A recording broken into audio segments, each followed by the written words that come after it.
भगवान के नाम की बड़ी महिमा है। और कुछ लोग ऐसे होते हैं जो भगवान के नाम को गिनकर करते हैं।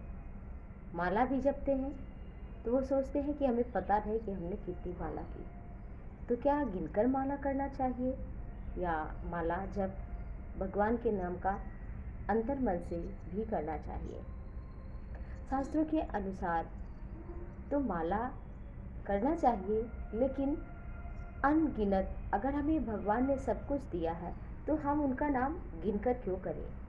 एक साधु थे, एक महात्मा थे, वो वृंदावन में रहते थे। भगवान के नाम का बहुत जप करते थे, लेकिन वो गिनते रहते थे कि आज हमने कितनी माला की। एक दिन की बात है, उन्होंने सुबह सुबह देखा कि एक आदमी दूध बेचने के लिए आया और सबको उसने जब नाप करके दूध दिया, जो भी आता तो उसको उसके हिसाब से पैसे लेता और दूध दे देता।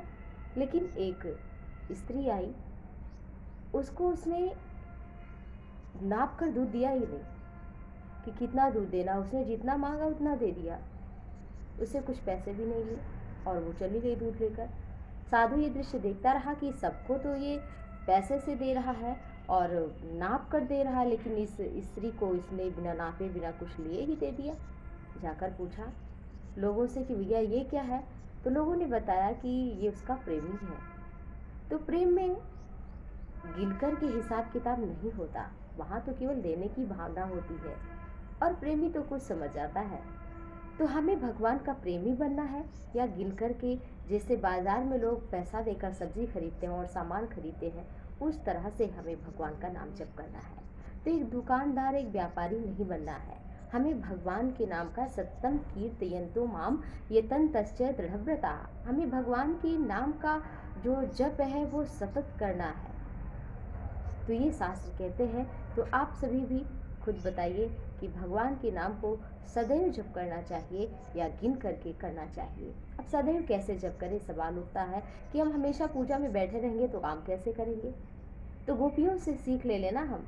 गोपियाँ क्या करती थी? यो दोहने वहनने मथनोपलेपने, वो जब दूध दूहती थी, वो जब लिपाई करती थी, भोजन बनाती थी, तो यही गाती थी कि श्री कृष्ण गोविंद हरे मुरारे हे नाथ नाथे मुहुर बदंती, जैसे कि भक्ति महारानी ने कहा था, बार बार श्री हरि का नाम लिया था।